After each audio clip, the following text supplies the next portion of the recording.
أعوذ بالله من الشيطان الرجيم. بسم الله الرحمن الرحيم. وعد الله الذين آمنوا منكم وعملوا الصالحات ليستخلفنهم في الأرض كما استخلف الذين من قبلهم وليمكنن لهم دينهم الذي ارتضى لهم وليبدلنهم من بعد خوفهم أمنا يعبدونني لا يشركون بي شيئا ومن كفر بعد ذلك فأولئك هم الفاسقون. আজকে সূরা নূরের 55 নম্বর আয়াত থেকে পাঠ শুরু। এখানে ঈমানদারদের কিছু কথা আল্লাহ তাআলা বললেন। মুনাফিকদের পরিবর্তে ঈমানদারদের কি অবস্থা, ওদের কি পরিস্থিতি কিরকম হয়, এগুলা বলার পরে এখানে ঈমানদারদের জন্য আল্লাহ যে কিছু ওয়াদা করেছেন, আল্লাহর প্রতিশ্রুতি আছে, ওইটা বলতেছেন। ওয়াদাল্লাহু আল্লাযীনা আমানু মিনকুম ওয়া আমিলুস সালিহাত।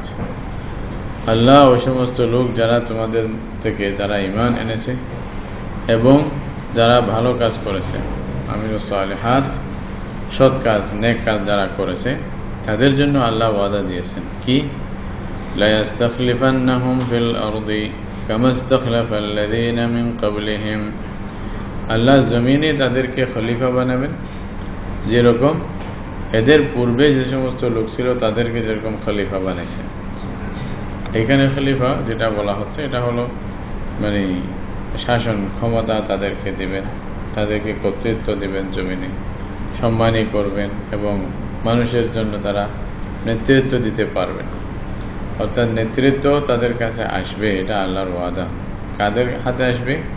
ঈমান এবং আমলে সালেহ। দেখেন শর্ত লাগাইছে দুইটা, ঈমান থাকতে হবে, আমলে সালেহ করতে হবে। তো ওই শর্ত আমাদের মধ্যে পুরো আছে কিনা প্রথমে ওইটা বুঝে তারপরেই চিন্তা করা দরকার, আমরা তো ঈমানদার, আসে না কেন। এটা বলার আগে চিন্তা করতে হবে আমি আসলে ঈমানদার কিনা, আমার ঈমান কতটুকু তা আছে, এটাকে বাস্তবে ঈমান বলা যায় কিনা। হ্যাঁ, এটা এবং সৎ কাজের মধ্যে আসলে আমরা সৎ কাজ করি কিনা, যা করি তারা তাই বা কি করি, এটা। ওয়ালা ইউমাক্কিনান্না লাহুম দীনাহুম আল্লাযী ইরতাদা লাহুম। এবং আল্লাহ রাব্বুল আলামিন তাদের যে দিন, যেটার উপর আল্লাহ রাজি খুশি হয়ে গেছেন, দিন ইসলাম, এই দিনকে আল্লাহ জমিনের মধ্যে স্থায়িত্ব করবেন এবং এই দিনকে সুযোগ দেবেন। অর্থাৎ দিন ইসলামের বিজয় হবে, এটা আল্লাহর ওয়াদা। এটা তো যুগে যুগে সাহাবায়ে কেরামের জমানায়, খোলাফায়ে রাশিদিনের জমানায় হয়েছিল এবং অনেক দিন হয়েছে, বারবার হয়েছে। এখনও মুমিন যদি, ঈমানদারেরা যদি সেই গুণে গুণান্বিত হয়, আল্লাহর ওয়াদা বারবার প্রতিফলিত হবে, এটা তো আছেই। যখন যখন এরকম ইয়ার মধ্যে আসবে, গুণাবলী নিজের মধ্যে আনবে, তাদের জন্য আল্লাহ তাআলার এই যে ওয়াদা, এটা থাকবে। তো তাহলে এখানে শর্ত কি, মুসলমানদেরকে যে আল্লাহ রাজত্ব দিবেন বলতেছেন, এটার ভিত্তি কোনো সাংগঠনিক মজবুতি নয়। অনেকে বলতেছে ক্যাডার ভিত্তিক সংগঠন, এই ভিত্তিক সংগঠন, সেই ভিত্তিক সংগঠন, এটার ভিত্তিতে না। সেটার ভিত্তি হবে কি, ঈমান এবং আমলে সালেহ, শর্ত এটা। ওইটার মধ্যে যদি প্রত্যেকটা ব্যক্তি এরকম মজবুত হয়, মনে করেন সমাজের মধ্যে 100 জন ব্যক্তি আছে, 100 জনের যদি ঈমান আমলে মজবুত হয়, তাহলে ইসলামী হুকুমত বা ইসলামের যে বিষয়টা, ইসলাম গালেব হওয়া, বিজয় হওয়া, এটা ক্ষণিকের ব্যাপার, তাই না? আর যদি মনে করেন যে সংখ্যাটা আছে, ওই সংখ্যার মধ্যে অর্ধেক অথবা 3 ভাগের 2 ভাগ যদি খারাপ হয়, তাহলে আর অল্প কয়েকজন যারা আছেন তাদের দ্বারাই তো আর হবে না। সংখ্যা গরিষ্ঠতা হিসাবে দেখতে গেলে ওদিকেই যাবে, তাই না? আর এদিকে আসবে না।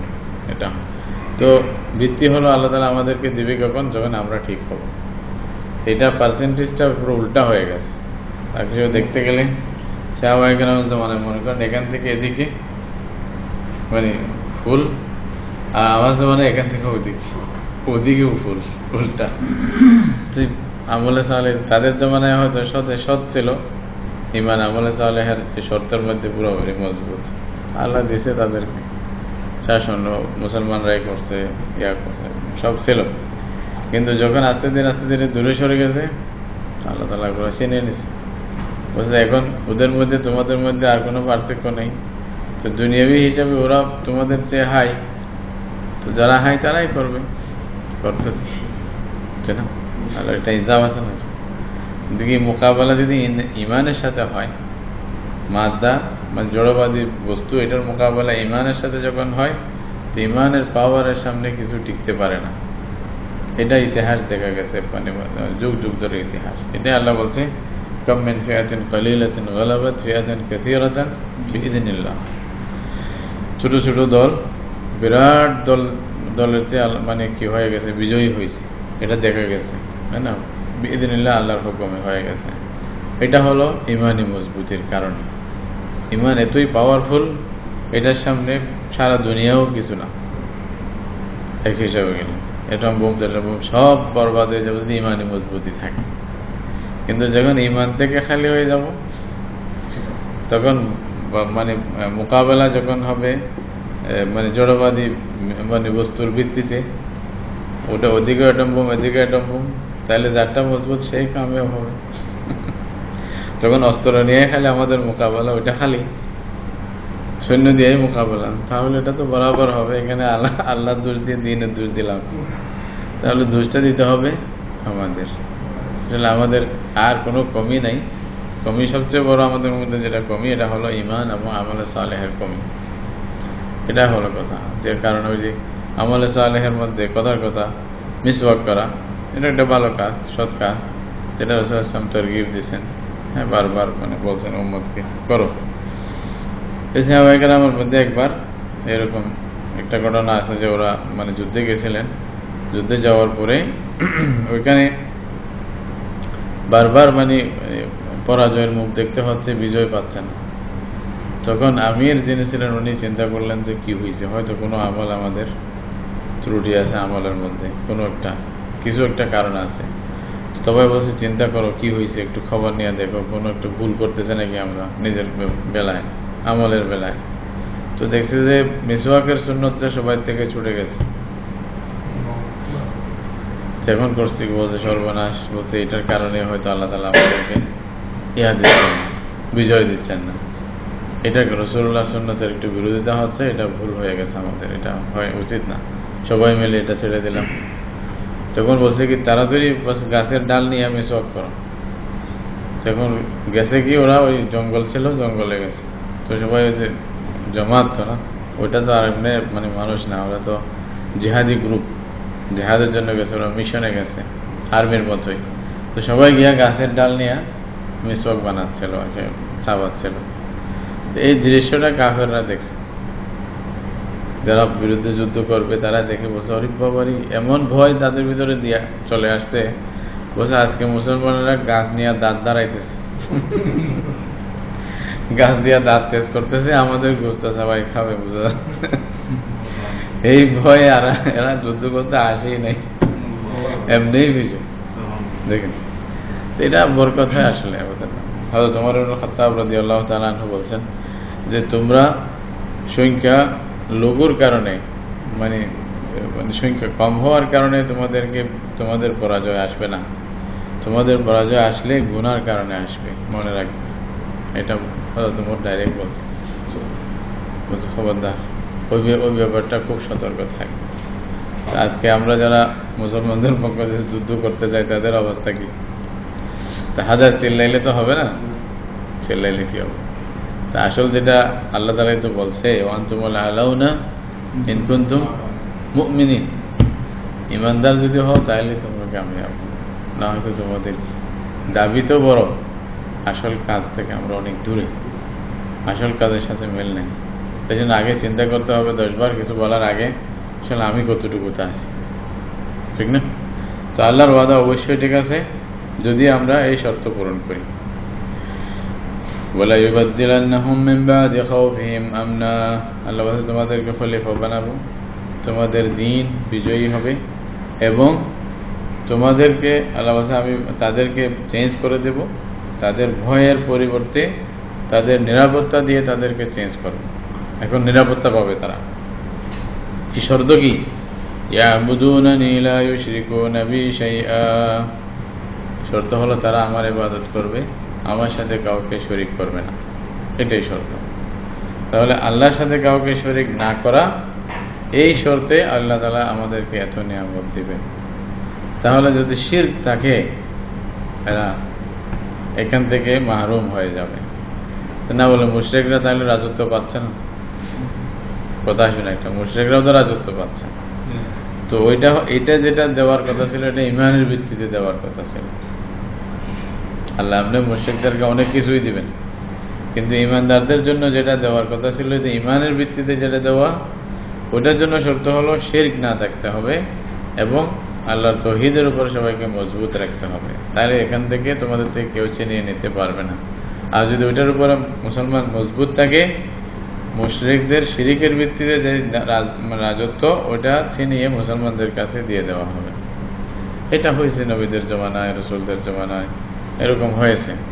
মানে যারা মুশরিক ছিল তারা হারিয়ে ফেলছে সব, এবং তৌহিদবাদী যারা ছিল সত্যের উপরে, তাদের কদমের নিচে সব চলে আসছে। রাসূলুল্লাহ সাল্লাল্লাহু আলাইহি ওয়াসাল্লাম এই জন্য বলতেছিলেন, লা ইলাহা ইল্লাল্লাহ বলো, শিরিক থেকে মুক্ত যে তুমি এটা ঘোষণা করো, মানে তুমি যে শিরিকের সাথে নাই এটা ঘোষণা করো, দেখবা কাইসার কিসরার রাজত্ব তোমাদের কদমের সামনে চলে আসবে। এটা তোমার বলতো তখন হাসতো কাফেররা, বলছে কি বলে দেখো, কি স্বপ্ন, কাইসার কিসরা নাকি রাজত্ব এখানে চলে আসবে। এটা পরবর্তীতে প্রমাণ হয়েছে, আল্লাহ রসুল যেটা বলছিল, কাইসার কিসরার এদের রাজত্ব ধ্বংস হয়ে ইসলামের ছায়াতলে ওই লোকগুলোও চলে আসছে। মশরিক থেকে মগরিব পর্যন্ত, পূর্ব থেকে পশ্চিম এবং উত্তর দক্ষিণ সব কিছু ইসলামী হুকুমতের আন্ডারে ছিল। যখন মুসলমানরা দ্বীনের উপরে এরকম মজবুত ছিল বা তাদের মধ্যে এরকম ইয়া ছিল, যতদিন আস্তে আস্তে আস্তে আস্তে দূরে সরেছে, সেইভাবে আস্তে ধীরে তাদের মজবুতি কম হয়ে গেছে। আল্লাহ মাফ করুন, পরবর্তীতে আসিয়া একেবারে খণ্ড খণ্ড হয়ে গেছে। এটা আমাদের কর্মফল, আর কিছু না। জহারাল ফাসাদু ফিল বাররি ওয়াল বাহরি বিমা কাসাবাত আইদিন নাস, এটা মানুষের মানে হাতের কাজ, আমাদের কর্মফল, আর কিছু না।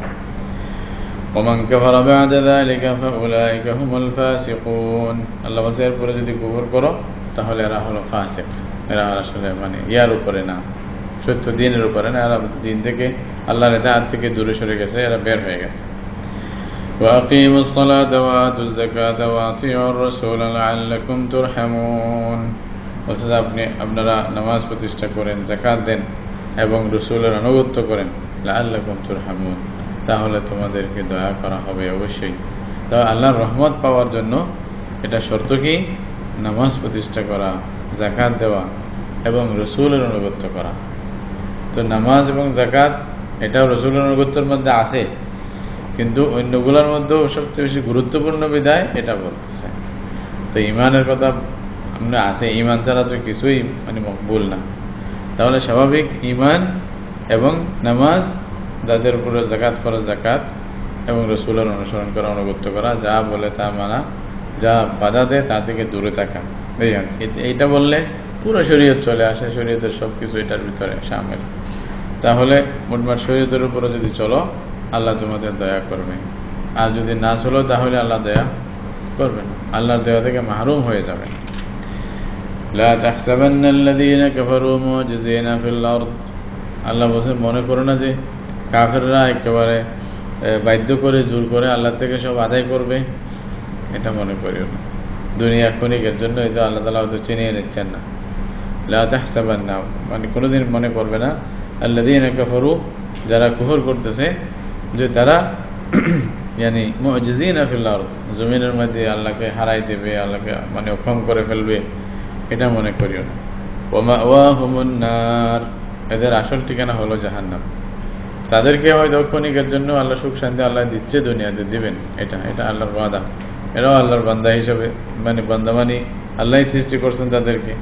তো কিছু যেহেতু আখিরাতে সব কিছু থেকে মাহরুম হয়ে যাবেন, এই জন্য দুনিয়াতে আল্লাহ তাআলা কিছু তাদেরকে মানে উপকৃত হওয়ার সুযোগ দিয়েছেন। যা দুনিয়াটা কিছুই না, এটাতে যা মন চায় তাই কর, আখিরাতে তোমাদেরকে সবাইকে মাহরুম করা হবে, জাহান্নাম ছাড়া আর কোনো ঠিকানা হবে না। ওয়ালা বিসাল মাসির, এটা হলো খুব খারাপ ঠিকানা মানুষের জন্য জাহান্নাম, যেটা মানে তারা যাবে। ইয়া আইয়ুহাল্লাযীনা আমানু লিয়াস্তাযিনকুমুল্লাযীনা মালাকাত আইমানুকুম। তারপরে বলতেছেন, হে ঈমানদার, তোমাদের তোমাদের যারা আছে, লিয়াস্তাযিনকুম আল্লাযীনা মালাকাত আইমানুকুম, তোমাদের কাছ থেকে অনুমতি নেওয়া দরকার। কারা? আল্লাযীনা মালাকাত আইমানুকুম, যারা তোমাদের গোলাম বাঁধি আছে, যাদের তোমরা মালিক, তোমাদের হাত যাদের মালিক, অর্থাৎ তোমাদের গোলাম বাঁধি যারা আছে, ঘরের মধ্যে থাকে, তারা যখন তোমাদের কাছে আসতে চায় তখন তারা অবশ্যই অনুমতি নেবে, ইজাজত নেবে আগে। আর কে? ওয়াল্লাযীনা লাম ইয়াবলুগুল হুলুমা মিনকুম, আর তোমাদের মধ্যে বাচ্চাদের মধ্যে যারা এখনো বালেগ হয় নাই, ওই বাচ্চারাও অনুমতি, লাম ইয়াবলুগুল হুলুমা মিনকুম মানে তারাও অনুমতি নেবে। অর্থাৎ বাচ্চা বালেগ হয় না মানে বালেগ হওয়ার কাছাকাছি, একবারে ছোট না, যেটা বুঝে না এরকম না, কিছু বুঝে, একবারে পুরোপুরি হয়তো পৌঁছে নাই অতটুকু আর কি। সালাসা মাররাত, কয়বার অনুমতি নেবে? 3 বার, মানে 3 টাইম, 3 অবস্থাতে, 3 সময়ে তারা তোমাদের কাছে আসার আগে অনুমতি নিয়ে আসতে হবে। যদি বাচ্চারা বড় হয়, একটু বালেগ হওয়ার কাছাকাছি হয়, তাদেরকেও মা বাবার কাছে মানে কামরায় যাওয়ার আগে অনুমতি নিতে হবে। ঘরের মধ্যে কোনো নৌকর চাকর থাকলে তারাও ওই কামরায় যাওয়ার আগে অনুমতি নেবে, আমি কি আসবো, এরকম বলবে। হ্যাঁ, আচ্ছা, কত সুন্দর নিয়ম। 3 বার কোন কোন সময়? মিন ক্বাবলি সালাতিল ফাজরি, দেখেন কি সুন্দর, মানে একেবারে মানে ফজরের মানে আজানের, ফজরের নামাজের আগে যদি তারা রুমে যাইতে চায়, আগে মানে নক করবে এবং জিজ্ঞাসা করবে, আব্বু আম্মু আমি আসবো, বা মানে একটু মানে গলা খাঙ্কারে দিবে, যেখান থেকে আওয়াজ করবে, আওয়াজ করে তারপরে মানে যাবে। আর বাদি সালাতিল ইশা, আরেকটা হলো কি ইশারের পরে, হ্যাঁ, ইশারের নামাজের পরেও তারা অনুমতি নেবে। তাহলে একটা মানে 3টে সময় যেটা বললো যে অনুমতি নিতেই হবে, একটা হলো ফজরের পর, হ্যাঁ ফজরের আগে, ফজরের নামাজের আগে, আরেকটা ওয়াহিনা তাদাউনা সিয়াবাকুম মিনাল যাহিরাতি, জোহরের সময় যখন আপনারা কাপড় খুলে ফেলেন, অর্থাৎ জোহরের সময়টা ঘুমানোর একটা সময় থাকে, আরাম করার, জোহরের পরে আর কি, জোহরের নামাজের পরে, তখন যখন একটু কাপড় চোপড় খুলে আরাম করবে, সেই সময় মা বাবার কাছে যদি বাচ্চারা যাইতে চায়, এই একটু যারা মানে বালেগের কাছাকাছি, ওই বাচ্চাদেরকে অনুমতি নিতে হবে আমি আসবো কিনা, এবং কোনো মানে নৌকর চাকর যদি থাকে করে, তারাও অনুমতি নেবে, এমনি চলে আসবে না হঠাৎ করে। কারণ এই সময়টা হলো একটা গুরুত্বপূর্ণ মুহূর্তের সময় হতে পারে, এই সময় হয়তো এরা অসতর্ক থাকতে পারে। দেখেন ইসলামের প্রত্যেকটা জিনিস কত সুন্দর। তারপরে ওমিন বাদি সালাতিল ইশা, ইশারের পরে 3টা সময়ে যদি আসতে চায় অবশ্যই অনুমতি নেবে, অনুমতি ছাড়া হঠাৎ করে নুম করে ঢুকে দেবে না। কারণ তাহলে ইশারের পরে, এটা স্বাভাবিক ইসলামের যেটা নিয়ম, এটা হলো কি ইশারের পরে মানে বিশেষ মুহূর্তের জন্য এটা মানে ফ্রি, এর আগে খাওয়া দাওয়া সব সেরে ফেলবে, এটাই বুঝে আসতেছে। যদি আমরা ইশারের পরকে আসরের পর বানাই তাহলে এটা আমাদের দোষ, এটা তো দোষ না। যাই হোক, তারপরেও যদি এরকম সব কিছু শেষ, এখন প্রত্যেকে যার যার কামরা চলে গেছে, তখন যদি কোনো বাচ্চা অথবা মানে নৌকর চাকর মানে রুমে যাইতে চায়, তাহলে আল্লাহর আদেশ হলো অনুমতি নিয়ে তারপরে যাবে, এরকম এমনি যাবে না। তাহলে ইশারের পর, ফজরের আগে এবং জোহরের পর, যখন মানে শব্দ জোহরের পর মানে বিশেষভাবে যখন কাপড় চোপড় করলে শুইবে তখন, এই সময় এগুলা। তো সালাতু আওরাতিল লাকুম, এটা 3টা এমন সময় যেটা তোমাদের জন্য পর্দার বিষয়, হয়তো তোমরা পর্দা হিসাবে নিজেকে আড়াল করে রাখতে চাও, অসতর্ক থাকে অনেক সময়। লাইসা আলাইকুম ওয়ালা আলাইহিম জুনাহুম বাদাহুন্না, এরপরে অন্য সময়ের মধ্যে তোমাদের উপরও কোনো গুনাহ নাই, তাদের উপরও কোনো গুনাহ নাই যদি আসে। কারণ তাওয়াফুনা আলাইকুম বাদুকুম আলা বাদ, তখন ঘরের মধ্যে এদিক সেদিক আসা যাওয়া হয়, বাপ এ ঘরে যাবে, বাচ্চা এখানে আসবে, মার কাছে আসবে, এটা হতে পারে। কিন্তু তারপরেও এই সময়গুলোকে খুব গুরুত্ব দিতে হবে। এই সময়গুলোর মধ্যে যার যা ইচ্ছা, যখন ইচ্ছা মানে যখন তখন যেখানে সেখানে যাবে না, এটা হলো একটা নিয়ম বেঁধে দেওয়া হয়েছে আল্লাহ রাব্বুল আলামিনের পক্ষ থেকে। ওই নিয়মে আমাদেরকে মানা দরকার ছিল। যদি এরকম মানা না হয় তাহলে আদব এহতেরাম, একটা অন্যের প্রতি মানে যে একটা মান সম্মান, এটাও কমে যাবে।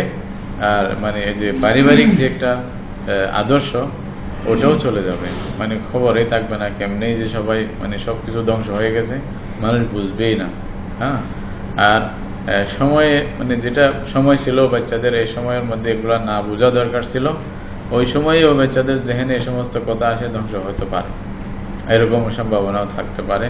বা অনেক কিছু মানে প্রত্যেকের তাহলে কিছু পার্সোনালিটি আছে মানুষের, ওটা রক্ষা হবে না যদি আমরা আমভাবে এরকম অনুমতি দিই। এই জন্য ইসলাম কত একটা সুন্দর নিয়ম করে দিয়েছে। কাযালিকা ইউবাইয়িনুল্লাহু লাকুমুল আয়াত, বলছে আল্লাহ রাব্বুল আলামিন আপনাদের জন্য এইভাবেই আল্লাহর নিদর্শনগুলোকে স্পষ্ট করে বলে দেন। ওয়াল্লাহু আলিমুন হাকীম, আল্লাহ খুব জ্ঞানী এবং আল্লাহ খুব প্রজ্ঞাবান। وَإِذَا بَلَغَ الْأَطْفَالُ مِنكُمُ الْحُلُمَ فَلْيَسْتَأْذِنُوا, আর যখন মানে বাচ্চারা যখন হবে ওই যে বালেগ হওয়ার কাছাকাছি হয়ে যাবে, যে যেরকম বলা হলো আগে, তাদেরকেও অনুমতি নিতে হবে। কামা ইসতাআযানা আল্লাযীনা মিন ক্বাবলিহিম, এর আগে যারা তাদের আগে যারা ছিল তারা যেমন অনুমতি নিছে এরাও অনুমতি নেবে। অর্থাৎ বড় হয়ে যারা অনুমতি নিয়ে মানে আসতে হয়, এরাও অনুমতি নিয়ে আসবে। কাযালিকা ইউবাইয়িনুল্লাহু লাকুম আয়াতি, এভাবে আল্লাহ তাআলা তোমাদেরকে মানে প্রত্যেকটা জিনিস স্পষ্ট করে বলে দেয়। এখানে বারবার কেন বলা হচ্ছে, অনেক সময় বাচ্চা ছোট থাকতে কোনো খেয়াল করে নাই, তো ওইটা চলতে চলতে এমন অভ্যাসে পরিণত হয়েছে, বড় হওয়ার পরেও এটাকে আর এহতিয়াত করতেছে না। বলছে আমাদের চোখের সামনে হয়েছে, ওর থেকে আবার কি পর্দা করব। এই কথাটা স্বাভাবিক বলা হয় যে কোনো করে। আপনি যখন বলেন যে পর্দা, বলছে আমি ফালছি নিজের হাতে বড় করছি, কাঁধে মানে কোলে নিয়ে বড় করছি, সে আবার পর্দা করবে। আল্লাহর বিধান, এটা আমার আপনার না, আপনি নিজে কোনো বানাই নাই। এটা আল্লাহ রাব্বুল আলামিন মানুষকে মানুষ সৃষ্টি করছেন, আল্লাহ তো জানেন না মানুষের কল্যাণ কোথায়, তাই না? তো এই জন্য আল্লাহর বিধান যেহেতু, আমাদেরকে এটাই মানা দরকার, মানতে হবে। এটা হলো কথা আর কি। কিন্তু আফসোসের বিষয়, এই ব্যাপারে খুব অবহেলা চলতেছে। এই যে ছোট থাকতে মামি, তারপরে এই যে চাচি, এদের আশেপাশে থাকতো, একটু বড় হয়েছে পর্দা করা দরকার। এখন যখন পর্দা করতে যাবে, দুনিয়ার সব কথা বলছে আমাদের ছেলের মতো আজকে পর্দা করতেছে, এটা কি এরকম বলে, এটা দিনকে এটা হেয় করার মতো হয়ে গেল। আসলে আমি দিন বুঝি নাই, ওরাও বুঝে নাই, আমরাও বুঝি নাই, বুঝার চেষ্টাও করি নাই। এই হচ্ছে মানে আল্লাহর দিনকে না মানার মধ্যে সবাই একমত, এই তো। তাহলে কেমনে মানে হয়ে যাবে যে আল্লাহ রাব্বুল আলামিন আসমান থেকে বরকত নাযিল করে দিবে, কোনো মুসিবত আসবে না? এটা কেন? আমরা ঠিক হলে তারপরে না দিত। আল্লাহর ওয়াদা তো এটাই, বলো আন্না হালাল করা আমানু ওয়াত্তাকাউ, শব্দ কি এগুলা সবসময় বুঝতে হবে। মানে আল্লাহ তাআলা যে ওয়াদা করছেন, এগুলার আগে শর্ত আছে কিছু, ইমানের শর্ত, আমলের শর্ত, তাকওয়ার শর্ত, এগুলো আছে। কোথায়? একটাও তো নাই। তা আমি খালি দাবি করি, আমরা মুসলমান লা ইলাহা ইল্লাল্লাহ বলছি, সব কিছু তো বসে আসা দরকার, আমাদের জন্য জান্নাতের বাগান হয়ে যাওয়া দরকার। এরকম কি আর হয়ে যাবে? আমাদের কিছু মেহনত করতে হবে। সব কিছু শর্ত পূরণ করার পরেও তো আল্লাহ পরীক্ষা করেন। এটা মানে কিতাব পড়লে বা নবীদের কাহিনী পড়লে তো দেখা যায় সব কিছু ফুল একেবারে 100, সব ঠিক আছে, শর্ত পূরণ আছে, তারপরেও আল্লাহ পরীক্ষা করতেছে। কিন্তু আমরা তো পরীক্ষা তো দূরের কথা, শর্তই তো পূরণ করে নাই। তো প্রথম তো মানে প্রবেশ করার যে কথা ছিল এটার মধ্যেও আসে নাই। তাহলে নিজেদের অবস্থা কোথায়, এটাও তো বুঝতে হবে। এখন তো আফসোসের বিষয় যে বলে না যে 2-1 রাকাত নাফল পড়তে পারলে উপরের দিকে নজর করে, কোনো ওহী আসতেছে নাকি, তো বড় হয়ে গেছে, মানে ওহী আসতে হবে এখন, হ্যাঁ তো বড়, খুব অনেক কিছু করবে। এটা আসলে একেবারেই বেহুদা জিনিস, যেটা আমরা মানে দিন থেকে দূরে সরার কারণে সব মুসিবত আসতেছে। এটাই একটা হল আসলে। যদিও বা হয়তো এইভাবে যদি কেউ বলে, এটাকে হয়তো হাস্যকর মনে করবে যে এই জমানা, উন্নত জমানায় কি বলে এসব, কে দিন ছাড়ে দিছে, এই জন্য এইসব মুসিবত। আসলে ওইটাই, এটা শেষ পর্যন্ত মানেন আর না মানেন, এটাই মানতে হবে যে মুসিবতটা একমাত্র আসতেছে আল্লাহর কথা না মানার কারণে। রাসূলুল্লাহ সাল্লাল্লাহু আলাইহি ওয়াসাল্লামের কথা সঠিকভাবে না মানার কারণ। হয়তো আমরা ব্যক্তিগত জীবনেও ভুগতেছি এবং সামাজিক জীবনে, পারিবারিক জীবনে, সব জীবনে যা ভুগতেছি এটার একমাত্র কারণ দিন থেকে দূরে, দিন ঠিক মতো আমল না করা, এটাই, আর কিচ্ছু না। এটা হলো মানে একটাই জবাব। এটাই যদি ঠিক করতে পারি, দেখবেন আল্লাহর মদদ কেমনে আসে, তাই না? এত কিছু দরকার হয় না, আল্লাহ নিজেই শিক্ষা দিয়ে দেয়, তাই না? এত একেবারে ডিগ্রি মিগ্রি এগুলার কি দরকার? আল্লাহ নিজেই, আল্লাযীনা জাহাদু ফীনা লানাহদিয়ান্নাহুম সুবুলানা ওয়া ইন্নাল্লাহা লামাআল মুহসিনিন। আল্লাহ বলবে যে আমি তোমাদেরকে আইনি শিক্ষা দেব। এই যে মানে কুকুর, এই যে জানোয়ার, এই যে মানে পশু পাখি, এগুলা সায়েন্স শেখার জন্য কোথাও গেছে নাকি? তো আল্লাহ কত সুন্দর সায়েন্স তাদের শিক্ষা দিচ্ছে, জীবনযাপন করতেছে।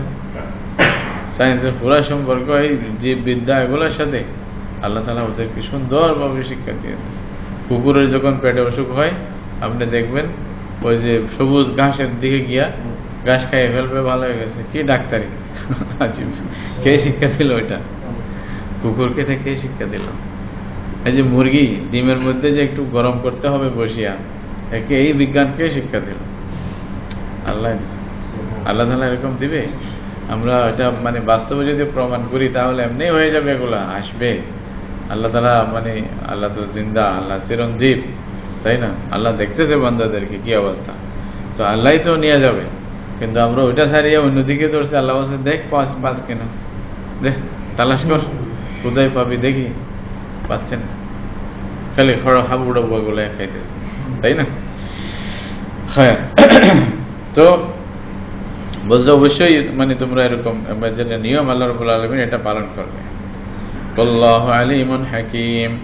ওয়াল কওয়াইদু মিনান নিসাই আল্লাতী লা ইয়ারজুনা নিকাহান ফালাইসা আলাইহিন্না জুনাহুন আন ইয়াদানা থিয়াবাহুন্না গায়রা মুতাবাররিজাতিন বিজিনা ওয়া ইয়াস্তাফিফনা খায়রুল লাহুন্না ওয়াল্লাহু সামিউন আলিম।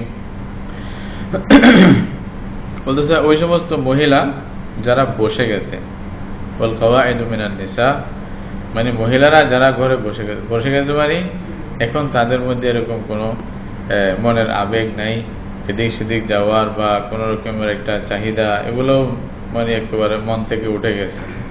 একেবারে কোনো রকম জীবনযাপন করা, সাদা সিধা চলা, এতটুকুই। লা ইয়ারজুনা নিকাহান, যারা বিবাহ শাদীর এগুলো চিন্তার বাহিরে, হ্যাঁ না? একেবারে বৃদ্ধ হয়ে গেছে, মনে করেন একেবারে বুড়া মেয়ে, যাদের এই সমস্ত ফিকিরই নাই এখন। এটা মহিলাদের মধ্যে এরকম হয়ে যায়। বিশেষ করে মহিলার কথাই বলছে, পুরুষের পরিবর্তে মহিলাদের মধ্যে প্রায় 50 হলে মানে স্বাভাবিক যেটা, তারপর থেকে মানে ওইরকম অবস্থায় ফিরে আসে। হয়তো আরবদের যে অবস্থা সেই হিসাবে তাদের মধ্যে আর একটু বেশিও হতে পারে, মানে হয়তো 60-এর দিকে, বা স্বাভাবিকভাবে অন্য জায়গায় 50-55 এর পরে মহিলারা এমনি ঘর বসা হয়ে যায়। এই জন্য বল কাওয়াইদু বলছে ঘরে বসে আছে, হ্যাঁ, মিনান নিসা ফালাইসা আলাইহিন্না জুনাহুন, তাদের জন্য গুনাহ হবে না কি, আন ইয়াদানা থিয়াবাহুন্না, তারা নিজের কাপড় খুলতে পারবে। মানে এমনি কাপড় চোপড়, বুড়ো মানুষ এটার দিকে কেউ এরকম কুদৃষ্টি দিবেও না। এরকম মানে নাউজুবিল্লাহ খারাপ লোক খুব কমে আছে, যারা একজন বুড়া মানুষ বৃদ্ধ তার প্রতি এরকম মানে খারাপ নজর দিবে, যেরকম খুব কমে আছে। গায়রা মুতাবাররিজাতিন বিজিনা, তাও আবার বলতেছেন আল্লাহ তাআলা তারা যেন সাজসজ্জা করে যারা বের হবে না, এরকম যদি হয়। আবার অনেক মহিলা এটাও তো থাকতে পারে, এলিজাবেথ যদি হয় তাহলে তো মুসিবত, ইন্দিরা গান্ধী যদি হয় তাহলে তো কিয়ামত। আমাদের গুলো বলতেছেন আর কি, বুঝতেছেন তো নাকি? নাউজুবিল্লাহ মিন যালিক। এই কি সার্জারি মার্জারি করে আনবে বিদেশ থেকে, কত সদর বদর, এগুলোর বাইরে এমনি যদি ঘরের মধ্যে স্বাভাবিক অবস্থায় যারা থাকবে তারা ওয়া ইয়াস্তাফিফনা খায়রুন লাহুন্না, তারপরেও আল্লাহ বলতেছেন ওরাও যদি পবিত্রতা এবং এই যে মানে সতীত্বকে বজায় রাখার চেষ্টা করে, পবিত্র হিসাবে থাকতে চায়, এটা অনেক উত্তম তাদের জন্য। যদিও বা ছুট আছে, তাদের জন্য অনুমতি আছে, এরা স্বাভাবিক অবস্থায় একটু কাপড় চোপড় দিক সেদিক হলেও অসুবিধা নেই, বৃদ্ধ মহিলা। তারপরে বলছে তারাও যদি নিজেকে পবিত্র রাখে, দূরে মানে সরে থাকার চেষ্টা করে এগুলা থেকে, এটা তাদের জন্য অনেক উত্তম। আল্লাহু সামিউন আলিম, আল্লাহ রাব্বুল আলামিন শুনেন এবং জানেন। লাইসা আলাল আমা হারাজুন ওয়ালা আলাল আরাজি হারাজুন। এরপরে মানে যে আয়াত আসতেছে এখানে বলতেছেন যে অনেক সময় এরা মানে সাহাবায়ে কেরামদের মধ্যে অনেকে হয়তো যারা মাজুর আছে, যারা হয়তো যুদ্ধে যাইতে পারেন না, তারা অনেক সময় হয় কি ওই যারা যুদ্ধে যায় তারা নিজের ঘরের চাবি আরেকজনের হাতে দিয়ে যায়, বলে যে আমার ঘরের সামানটা মানে তুমি থাকো, যা আছে খাইতে পারবা ইত্যাদি অনুমতিও দিয়ে যায়। তো এখন অনেক সময় সাহাবায়ে কেরাম মনে করে যে অনুমতি দিলেও তাদের খাওয়া দাওয়া আমরা খাওয়া এটা ঠিক হবে কিনা, এরকম মনের মধ্যে হয়তো সন্দেহ আসতে পারে, আমার জন্য হালাল হচ্ছে কিনা। তো ওইটাই আল্লাহ তাআলা বলতেছেন যে মানে এরকম অসুবিধা নেই, এটা খাইতে পারবে যদি অনুমতি থাকে, অথবা তোমাদের ঘর মানে মামু এটা আসতেছে কার কার ঘর, এদের ঘরে গিয়া স্বাভাবিক খানা যেটা মানুষ কিছু মনে করে না এটা খাইতে পারবে। তো দেখেন লাইসা আলাল আমা হারাজুন, অন্ধর জন্য কোনো মানে মানে অসুবিধা নেই, ওয়ালা আলাল আরাজি হারাজুন, আরেকটা কথা মানে যেটা মানে লেঙ্গা আছে মানে কথার কথা মানে যারা প্রতিবন্ধী আর প্রতিবন্ধীদের মধ্যে অনেকে আছে, কেউ অন্ধ, কেউ মানে ল্যাংড়া, আর কেউ এমনি অসুস্থ, এরকম আর। ওয়ালা আলাল আরাজি হারাজুন ওয়ালা আলাল মারিদি হারাজুন, তো অসুস্থ যদি থাকে সে মানে নড়াচড়া করতে পারে না, ভালোভাবে এদিক সেদিক যাইতে পারবে না, কোনো বোঝা উঠাইতে পারবে না, এরকম লোক যদি ঘরে বসে থাকে বা ঘরের মধ্যে আছে, ওয়ালা আলা আনফুসিকুম, এবং তোমাদের নিজের উপরও এটা কোনো গুনাহ হবে না বা অসুবিধা হবে না, তোমাদের জন্য মানে কঠিন বিষয় না এই ব্যাপারে কি, আনতা কুলু মিন বুয়ুতিকুম, তোমরা তোমাদের ঘর থেকে খাইতে পারবে, যা মন চায় খাও, আও বুয়ুতি আবাইকুম, তোমাদের বাপের ঘর থেকেও খেতে পারবে, তাহলে অনুমতি পাওয়া যাচ্ছে, আও বুয়ুতি উম্মাহাতিকুম, অথবা তোমাদের মায়ের ঘর থেকে। তো বাপের ঘর মায়ের ঘর আবার বলতে হয় নাকি? তো এটা যদি আপনি এই যে মানে শুধু মানে এশিয়ার ভিতরে থাকেন তাহলে বুঝে আসবে না, একটু বাইরে আসলে বুঝে আসবে। এখানে বাপের ঘর একদিকে, মায়ের ঘর আরেকদিকে, এরকম হয় আরবদের মধ্যে, এরকম দেখবেন। হ্যাঁ, নিজের ঘরে মাও নেই বাবা নাই, মা একদিকে বাবা একদিকে, আদর করা আছে, ওইখানে গিয়ে আপনি খাইতে পারেন। হ্যাঁ, তো আমাদের দেশে এরকম হইতে পারে যদি মা বাপ কয়েকটা মানে ধরো মা যদি কয়েকটা থাকে, বাপ তো স্বাভাবিক কয়েকটা হবে না, বাপ তো একটাই হবে। তো এরকম হলে তাহলে আপনি খাইতে পারেন। আও বুয়ুতি ইখওয়ানিকুম, অথবা তোমাদের ভাইয়ের ঘর। হ্যাঁ, কিন্তু যদি ভাই এরকম মিল থাকে আর কি, এখন ভাইয়ের ঘরে তো খাওয়া দূরের কথা, ভাই তো নামেই নিতে মানে পারে না, এরকম অবস্থা হয়, ভাইয়ের মধ্যে শত্রুতা নাউজুবিল্লাহ এমন বেড়ে যায়, সবচেয়ে বড় শত্রু নিজের ভাই হয়ে থাকে, বুঝে না, যাদের জন্য সবকিছু করলেন ওনারাই জানের দুশমন হয়ে থাকবে। কি আফসোসের বিষয়। আল্লাহ তাআলা সবাইকে মানে হেফাজত করুক। এই যে একটা কথা কি মানে বড় ছোটদেরকেও দয়া করে না, আর ছোটরা বড়দেরকে সম্মানও করে না, এরকম অবস্থা হয়ে গেছে। ইল্লা মাশাআল্লাহ, আল্লাহ তাআলা যাদের মিলায় রাখছে আরো মিলানোর তৌফিক দান করুক। এটা তো অনেক বড় নিয়ামত যদি এরকম হয়। কিন্তু আফসোসের বিষয় আমরা অনেক পরিবারে এটা মানে দেখা যাচ্ছে, মানে সবচেয়ে বড় মানে শত্রু ভাই হয়ে যায় অনেক সময়, অথচ আল্লাহ বলতেছে তোমার ভাইয়ের ঘর থেকে তুমি খাইতে পারো, কোনো অসুবিধা নাই। আও বুয়ুতি ইখওয়ানিকুম আও বুয়ুতি আখওয়াতিকুম, বোনের ঘর থেকেও খাওয়া যাবে যদি বোনের জামাই রাজি থাকে আর কি, ঠিক না? এটা শুধু মুসিবতে পড়ালে আবার বোনকে, তাও আরেক সমস্যা। আও বুয়ুতি আখওয়ালিক, আচ্ছা, আও বুয়ুতি আমামিকুম, মানে যে চাচা মানে মানে যারা চাচা আছে, আমাম মানে আম্মনে জমা আর কি, চাচার ঘর থেকেও খাইতে পারেন। এগুলা হলো কি আসলে আগের জমানার যদি আপনি পরিবেশ দেখেন তাহলে এই কথাগুলো কোরআন যেটা বলছে বুঝে আসবে, কত মায়া মহাব্বত ছিল তখন। শুধু চাচা বলে কথা নেই, একটা ছোটবেলা যখন দেখছি যে ঘরে যাই মানুষ খুব আদর করতো, ছোট বাচ্চা যেন সবাই নিজের বাচ্চা এরকম মনে করত। আর ওদের মানে এত বেশি মানে আট্টালেখা ছিল না, কিন্তু যা ছিল তার মধ্যে এত যে বরকত ছিল মানে আপনি অবাক করবেন। যে অনেক সময় এখনো মনে আছে, ও ছোট কাছে অনেক সময় হয়তো এদিক সেদিক যাইতাম বা আমার ঘরে আসতো, ছোট ছোট মাছ আছে না কতগুলি, এটাকে শুকাই রাখতো ইয়ার মধ্যে, শুটকি না, ওটাকে বাজি করে আর কি, ছোট মাছ। তো ওইটা অনেক সময় বাচ্চাদেরকে এতটুকু করে মানে হাতে হাতে মানে খাওয়ার জন্য ইয়ার মতো, ওই খুব মজা লাগে আর কি, মানে খুব করকরা ভাজা, খেতে খেতে মজা লাগে। তো এরকম সবাই কেউ দল বাঁধিয়ে এখানে যাচ্ছে, কেউ দল বাঁধিয়ে ওখানে যাচ্ছে, সবাই কে কোথায় খাচ্ছে এরকম কোনো ইয়া ছিল না। আর সবাই মিলে খেলতেছে, একটা বিরাট পারিবারিক একটা মানে বন্ধন সম্পর্ক ছিল। এবং কোনো ঘরে যদি কিছু আপনি পাকান, তো এটা এক ঘরে না, মানে ওই গ্রামে সব ঘরেই যেন এটা পাওয়া যাচ্ছে। হ্যাঁ, একটু একটু করে সবাইকে দিয়ে দিচ্ছে। তা আমার এখনো আমার মনে আছে, ছোটবেলা দেখতাম যে কচু শাক পাকাইলে সবাইকেই দিয়ে দিতে একটু অল্প অল্প করে, ওখানে দিচ্ছে কচু শাক। যাই হোক, অথচ রসুল আসলাম এগুলা তালিম দিছে, শিক্ষা দিছে এগুলোর জন্য। আফসোসের বিষয় আজকে আমরা হয়েছি কি, যতই টাকা বাড়ছে আমার ঘরকে আমি সীমিত করে ফেলছি। বাস, ঘর থেকে বাইরে হবে না, কারোর সাথে যোগাযোগ নাই, খবর নাই, নিজের ঘরে নিজে মরে থাকতেছে আর আশেপাশের লোকেরা জানিয়ে না, এরকম অবস্থা। আর বিশেষ করে এই যে শহরের যে সমস্ত পরিবেশ আমরা যেখানে থাকি, ইন্না লিল্লাহি ওয়া ইন্না ইলাইহি, পারিবারিক বন্ধন, ইসলামের যে একটা ঐতিহ্য, সামাজিক ঐতিহ্য সব ধ্বংস হয়ে গেছে, একটাও নাই কিছু। মানে কেউ কাউকে ভালোবাসে না, প্রতিবেশীর হক এত বেশি রাসূল সাল্লাল্লাহু আলাইহি ওয়াসাল্লাম বলতেছে, আমার প্রতিবেশী কি করতেছে খবরই তো নাই, আবার কি করবেন, এখন কোথায় এগুলা মানে চলে যাচ্ছে। মানে আমাদেরকে মানে এইসব কিছু অনেক অনেক কিছু থেকে মাহরুম করে দিয়েছে। আসলে অনেক সময় এত ব্যস্ত আমরা হয়ে গেছি কাজের মধ্যে, আত্মীয় স্বজনকে যে দেখবো সেই সুযোগই নেই। অথচ এটাও একটা ইবাদত, এটাও একটা ইবাদত, আত্মীয় স্বজনকে দেখা, মাঝে মাঝে সময় নিয়ে তাদেরকে একটু খবর নেওয়া, কারো যদি অসুবিধা হয় কিছু হেল্প করা, অন্তত গিয়া দেখে আসা। হ্যাঁ, এটাও তো নাই। অথচ আফসোসের বিষয়, এগুলা সব কিছু ঐতিহ্য আমাদের ধরে রাখা দরকার ছিল। আপনি অবাক করবেন, আত্মীয় স্বজনকে দেখলে হয়তো মানুষের স্বাস্থ্যগত ফায়দা হয়। একটা ইয়াতে পড়লাম, একটা প্রতিবেদন পড়লাম যে মানুষকে দান করলে উপকার কি। সেটা বলতে গিয়ে বলতেছেন যে মানুষকে দান করলে অন্য আখিরাতের উপকার তো আছেই, দুনিয়াবি যে উপকার, বলছে যে আল্লাহ রাব্বুল আলামিন মানুষের মানে শরীরের ভিতরে একটা হরমোন সৃষ্টি করে দেয় দানের কারণে।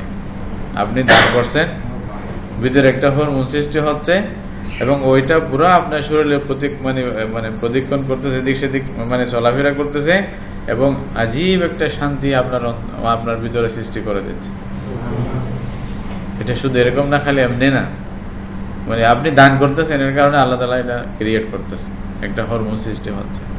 আজীব ব্যাপার, এটা কি সম্পর্ক, মানে কিরকম লজিক, আপনি অবাক হয়ে যাবেন।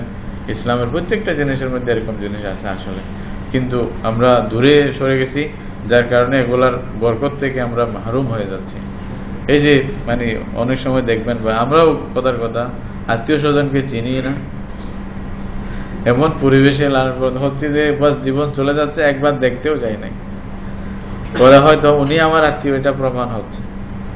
এগুলো আসলে কোথায় বন্ধন চলে যাচ্ছে, আস্তে ধীরে চলে যাচ্ছে। আমি একা, আর কেউ নেই, এটাও ভালো না। সেই জন্য যারা এখনো গ্রামে যারা আছে অনেক ভালো, অনেক ভালো, আল্লাহু আকবার। তাদের জন্য আমি আম্মার কথা মনে করি, যখন এই শহরে রাখতে চাইতাম ওনার জন্য যেন মুসিবত, জেলে রাখছি মনে হইতো। তো জিজ্ঞাসা করতে কি বলছে যে ভালো লাগতেছে, আমি চলে যাব। তো গ্রামের মধ্যে ওদের যে একটা পরিবেশ ছিল, ইন্তেকালের পরে এটা বুঝে আসছে যে কেন মানে এটা ছাড়তে চাইতেন না। মানে অনেক মহিলা কান্না করতেছে, আমাকে কে মানে ইয়া দিবে, মানে পয়সা দিবে, আমাকে কে দান দিবে, আমাকে এই দিবে, এই বলে বলে মানে কাঁদতেছিল। মানে শুধু মহিলারা যারা দেখতে আসছে, আমি দেখলাম 400-500 মহিলা হবে যা আমাকে দেখতে আসছে দূর থেকে, মানে এই গ্রামের আশপাশ থেকে। আমি বলছি এটাই তো রাজত্ব, আমরা তো এগুলা চোখে দেখবো না, কল্পনাও করতে পারবো না এইসব, তারা যারা এমনি যারা করছে, তাই না? কেউ আসছে, তাকে অল্প কিছু সাহায্য করছে, বলছে, কথা বলছে, দেখতে গেছে, এটাই আর কি। এগুলো খুব দরকার আসলে, যারা ইসলামও যেগুলা স্বীকৃতি দেয়, মানে সামাজিক বন্ধন মানে বজায় থাকার জন্য খুব জরুরি এ সমস্ত কিছু। কিন্তু আফসোস আজকে আমরা একেবারে একঘরে হয়ে গেছি, একা, বাস আমারটা ছাড়া আর কিছুই চিন্তা করতেছি না। এরকম হলে কতদিন ঠিকবে? এই উম্মতকে তো যে কেউ চাইলে তাকে ধ্বংস করতে পারবে না, কারণ আলাদা আলাদা হয়ে গেছে, কোনো বন্ধন নাই। কেউ আমার পক্ষে বলার মতো কেউ নেই, আপনার পক্ষে বলার মতো কেউ নেই, থাকবে না। এরকমই হচ্ছে, আল্লাহ আমাদের মাফ করুক। তো বলতেছেন আও বুয়ুতি আম্মাতিকুম, অথবা তোমাদের চাচিদের ঘর থেকে, আও বুয়ুতি আখওয়ালিকুম, যদি মামুর ঘর থেকে যদি মানে খাইতে কোনো বাধা নেই, আও বুয়ুতি খালাতিকুম, এবং খালাদের ঘর থেকেও খাইতে কোনো বাধা নেই। আও মা মালাকতুম মাফাতিহাহু, অথবা যে ঘরের মানে চাবি, যে ব্যক্তির চাবি তোমরা মালিক হইছো, অথবা যে আপনাকে চাবি দিয়ে গেছে নিজের ঘরের থাকার জন্য, দেখাশোনা করার জন্য, ওইখান থেকেও খাইতে পারে ইচ্ছা মতো। আও সাদিকিকুম, এমনকি বন্ধু। হ্যাঁ, সুবহানাল্লাহ শব্দ কি বলবো, আল্লাহ তাআলা তো বলতেছে আমরা তো বন্ধুত্বের যেটা আছে মানে হক অধিকার, যেটাকে হুকুক, এটাও তো খেয়াল করি না। সবচেয়ে বেশি আঘাত বন্ধুকে দিই। যে আমার সত্যি ভালো দেখাইলো তাকে আমি প্রথম আঘাত দিলাম, তাই না?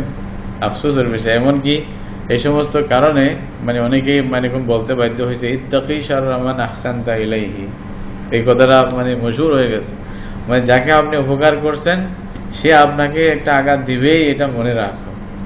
এটা আমাদের কাজের কারণে, না হয়তো এরকম হওয়া উচিত ছিল না। হ্যাঁ, আহসিন কামা আহসানাল্লাহু ইলাইক, এটাই তো মানে জরুরি ছিল যে ভালো ব্যবহার করছে আমি ভালো ব্যবহার করব, খারাপ করলেও ভালো করব, এটা করা উচিত ছিল। কিন্তু উল্টা হয়ে যাচ্ছে। আল্লাহ বলছে বন্ধুর ঘর থেকে খাইতেও বাধা নাই, অথচ কি বলবেন, উল্টা হয়ে গেছে। লাইসা আলাইকুম জুনাহুন আন তাকুলু জামিআন আও আশতাতান, বস তোমাদের জন্য এটাও কোনো গুনাহ না যে তোমরা একসাথে খাও, সবাই মিলে জুলে এক মানে প্লেটের মধ্যে 10-12 জন মিলিয়ে খাও, আও আশতাতান, অথবা আলাদা আলাদা খাও। তাহলে খাওয়ার ব্যাপারে দুটোটা নিয়ম ঠিক আছে, কেউ কাউকে ইয়া করবেন না, মানে দোষ দিবেন না। কেউ যদি আলাদা প্লেটে খাইতে চায় এটা যেন না হয় তুমি কিছু বুঝো না, দিন বুঝো না, এটা যেন না বুঝেন। আবার কেউ যদি একসাথে 10-12 জন মিলিয়া খাইতে চায়, যেমন বিভিন্ন গ্রুপে আছে এরকম, জামাতের মধ্যে এরকম নিয়ম আছে, ভালো এটা, তাহলে ওইটাও অসুবিধা নাই, এটাও অসুবিধা নাই। কেউ কোনো একটাকে খারাপ যেন মনে না করা হয়। দুটোটাই আল্লাহ তাআলা অনুমতি দিয়ে দিচ্ছেন। যদিও বা একসাথে খাওয়ার মধ্যে বরকত বেশি, ফজিলত বেশি, এটা হাদিসের মধ্যে রাসূল সাল্লাল্লাহু আলাইহি ওয়াসাল্লাম বলছেন যে যখন হাত বেশি হয় খানার মধ্যে আল্লাহর পক্ষ থেকে বরকত বেশি আসে, এরকম হাদিসের মধ্যে আছে। তো فإذا دخلتم بيوتا فسلموا على أنفسكم تحية من عند الله مباركة طيبة, আর যদি তোমরা কোনো ঘরে প্রবেশ করো তাহলে নিজের উপরে সালাম করবে। এগুলো কি আদব শিক্ষা দিচ্ছে মানে ইয়ার জন্য, সামাজিক পারিবারিক আদব। তাহলে অন্তত নিজের উপরে সালাম করবে, মানে নিজের বাচ্চা থাকে, স্ত্রী থাকে, তাদেরকেও সালাম করো। মানুষ অনেক সময় সবখানে ভালো কিন্তু ঘরে আসিয়া এটা আর মানে টিকায় রাখতে পারে না। তা আল্লাহ বলছে না, ঘরের মধ্যেও এটা প্র্যাকটিস করো, মানে তুমি স্ত্রীকেও সালাম করবে, বাচ্চাদেরকেও সালাম করবে, এটা শিখো। বাচ্চাদেরকে সালাম করলে ওদের মুখ থেকে সালাম আসবে, তাই না? ওরাও সালাম করা শিখবে, ওরা মা বাপকে দেখেই তো সব কিছু করবে। তাহিয়াতাম মিন ইনদিল্লাহি মুবারাকাতান তাইয়্যিবা, কিরকম সালাম? এটা আল্লাহর পক্ষ থেকে তোমাদের অভিবাদনের যেটা সিস্টেম মানে বলা হয়েছে, এটা বরকতপূর্ণ এবং খুব অতি উত্তম। দেখেন এখানে এই গুড মর্নিং, ইভিনিং যা বলা হচ্ছে এগুলোর মধ্যে একটার মধ্যে এই সমস্ত কোনো বরকতেরও কিছু নেই। এটা আল্লাহ বলতেছেন এটা তাহিয়াতাম মিন ইনদিল্লাহ, এটা আল্লাহর পক্ষ থেকে। আর হযরত আদম আলাইহিস সালামকে যখন প্রথম আল্লাহ বানাইছেন তখন ফেরেশতারা ওনাকে সালাম করছেন। কাকে? হযরত আদম আলাইহিস সালামকে।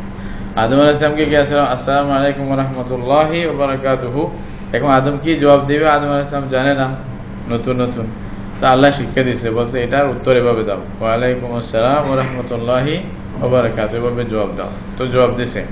তারপরে আল্লাহ রাব্বুল আলামিন আদমকে বলছে হাজি তাহিয়াতুক ওয়া তাহিয়াতু যুররিয়াতিক ইলা ইয়াউমিল কিয়ামা, কিয়ামত পর্যন্ত তোমার এবং তোমার বংশধর যারা আসবে তাদের সবার জন্য এটাই অভিবাদনের নিয়ম থাকবে, সালাম থাকবে, সালামের এই নিয়মটা। কি বলা হচ্ছে? আসসালামু আলাইকুম। প্রথম সাক্ষাতে আপনি নিরাপত্তার ঘোষণা দিচ্ছেন ওকে, মানে তুমি আমার কাছে নিরাপদ, শান্তি, আমার পক্ষ থেকে তোমার জন্য শান্তি। অর্থাৎ তোমার অন্তত 3টা জিনিসের ব্যাপারে আমি কোনো পদক্ষেপ নেব না। তোমার জানের বিরুদ্ধে যাব না, তোমার মালের বিরুদ্ধে যাব না, তোমার সম্মানের বিরুদ্ধে আমি যাব না। আসসালামু আলাইকুম মানে এটাই। আসসালামু আলাইকুম মানে কি? আমি প্রতিশ্রুতি দিচ্ছি আমার পক্ষ থেকে তুমি শান্তি থাকবে, তোমার উপরে আল্লাহর পক্ষ থেকে শান্তি বর্ষিত হোক। হ্যাঁ, এই দোয়া এবং একসাথে বিরাট একটা অর্থ, আমি তোমার দুশমন নই, আমি তোমার বন্ধু, আসো আসসালামু আলাইকুম। কত বড় একটা কথা। এই গুড মর্নিং এ এটা পাবেন, গুড নাইটে যদি এগুলো পাবেন নাকি? এইসব শুভ সন্ধ্যা, শুভ কি রাত, কত কিছু আমরা বানাইতেছি উল্টা। এখন আসসালামু আলাইকুম বললে ওল্ড মডেল, নাউজুবিল্লাহ মিন যালিক, আস্তাগফিরুল্লাহ। গুড মর্নিং না বললে উনি সভ্য হলো না। কি কি শয়তানি আমাদের ভিতরে আসছে, এটা আসলে আমি স্পষ্ট বলতেছি, কিছু খারাপ মনে করেন না। সব শয়তানি দিন থেকে দূরে সরার জন্য। সবচেয়ে বড় আমার গর্ব, আমি মুসলিম হিসাবে পরিচয় দেওয়া, এটাই গর্ব আমার, এটাই বড় সভ্যতা আমার জন্য, ঠিক না? এটা যদি মুসলমানের বুঝে না আসে, মার খাতেই থাকবে, লাঞ্ছিত হতেই থাকবে। যতই আপনি মানে দেখান দুনিয়াতে, এরকম ফেরাউন নমরুদরা অনেক কিছু দেখাইছে, তারপরে কি হয়েছে? সবকিছু ধ্বংস হয়ে গেছে না দুনিয়াতে। আর কে কি করে ফেলবে এত বেশি একেবারে, তাই না?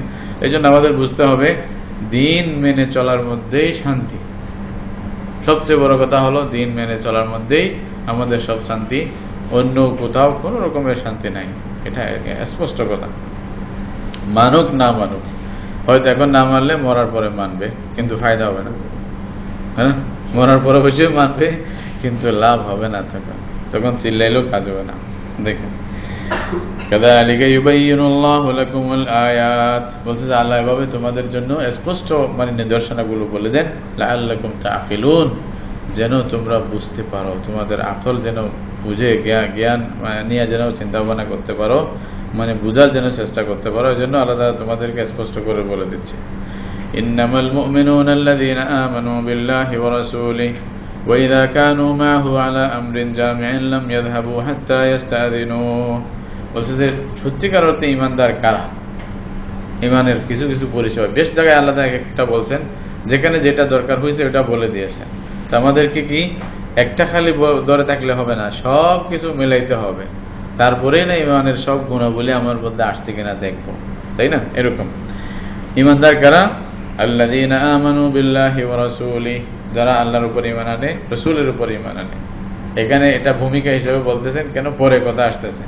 ওয়া ইযা কানু মা'হু আলা আমরিন জামি'in, আর যখন যারা রাসূলের সাথে কোনো একটা ব্যাপক বিষয়ে তারা বসে, বিভিন্ন মশওয়ারাতে বসে, হয়তো বিভিন্ন পরামর্শের জন্য বসছে, তো বসছে যে ওখানে লাম ইয়াযহাবু হাত্তা ইস্তাযিনু, প্রত্যেকটা জিনিস আদব কিভাবে শিক্ষা দিচ্ছে। রাসূল থেকে অনুমতি না নিয়ে হঠাৎ করে হুট করে চলে যাবে না, এটা একটা আদবের খেলাফ। বিশেষ করে যদি রাসূলুল্লাহর মজলিসে বসেন, চাইলে তো আরো জরুরি।